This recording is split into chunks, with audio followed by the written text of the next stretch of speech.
दिल्ली की सियासत में बड़ा उलटफेर। 27 साल बाद बीजेपी ने फिर एक महिला मुख्यमंत्री को पद की कमान सौंपी है। लेकिन कैसे? आखिरी पलों में कैसे रेखा गुप्ता के नाम पर मुहर लगी? कौन थे वो लोग जिन्होंने उनके नाम को आगे बढ़ाया और पीएम मोदी ने क्यों दिया उनका साथ? आज आपको पूरी इनसाइड स्टोरी बताएंगे, हर एक मोड़, हर एक मीटिंग की पूरी कहानी। नमस्कार, मैं हूं सिद्धार्थ प्रकाश। तो दिल्ली को नई मुख्यमंत्री मिल गई हैं, रेखा गुप्ता। लेकिन यह फैसला अचानक नहीं हुआ। इसके पीछे लंबा मंथन, गहरी राजनीति और कई बड़े नेताओं की सिफारिशें शामिल थीं। दिल्ली बीजेपी के अंदर खाने में जो मंथन चला, उसे समझना जरूरी है। अब सवाल ये कि रेखा गुप्ता ही क्यों? कौन कौन से नाम थे दौड़ में और आखिरी समय में कैसे उनके नाम पर मुहर लगी? चलिए पूरा मामला डिटेल में समझते हैं। सबसे पहले जानिए रेखा गुप्ता कौन है और उनका पॉलिटिकल सफर कैसा रहा है। रेखा गुप्ता का जन्म हरियाणा के जींद जिले के जुलाना में हुआ था, लेकिन उनके पिता की नौकरी की वजह से उनका परिवार दिल्ली आ गया। यही वजह है कि उन्होंने अपनी शिक्षा और राजनीति दोनों को दिल्ली में ही किया। रेखा गुप्ता की राजनीति की जड़ें अखिल भारतीय विद्यार्थी परिषद यानी एबीवीपी से जुड़ी हैं। दिल्ली यूनिवर्सिटी की छात्र राजनीति से लेकर आज मुख्यमंत्री बनने तक उन्होंने लंबा सफर तय किया है। वो दिल्ली यूनिवर्सिटी में छात्र संघ सचिव भी रह चुकी हैं। इसके बाद उन्होंने दिल्ली नगर निगम में पार्षद के तौर पर लंबा वक्त बिताया। एमसीडी की कई महत्वपूर्ण कमेटियों की चेयरमैन भी रहीं। दिल्ली बीजेपी की महामंत्री रहते हुए उन्होंने संगठन में भी बड़ी भूमिका निभाई। पार्टी के बड़े आयोजनों जैसे कि राष्ट्रीय अधिवेशन, कार्यकारी परिषद की बैठकें, प्रधानमंत्री और वरिष्ठ नेताओं के प्रोग्राम, इन सब की जिम्मेदारी उन पर रहती थी। यानी वो संगठन को भी बखूबी समझती हैं और प्रशासनिक अनुभव भी रखती हैं।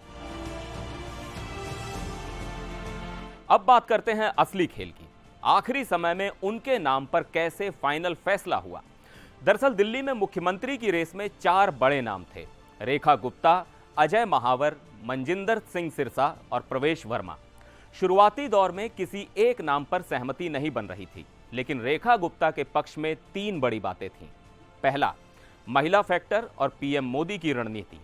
पीएम मोदी पिछले कुछ समय से पार्टी की बैठकों में बार बार एक बात कह रहे थे: महिलाओं को आगे लाना है। 27 साल पहले भी दिल्ली में बीजेपी सरकार की कमान एक महिला मुख्यमंत्री यानी सुषमा स्वराज के हाथों में थी। पीएम मोदी चाहते थे कि दिल्ली में महिला लीडरशिप को फिर से आगे लाया जाए। इससे महिला वोटर्स को मजबूत संदेश जाएगा और बीजेपी की महिला सशक्तिकरण की छवि को फायदा मिलेगा।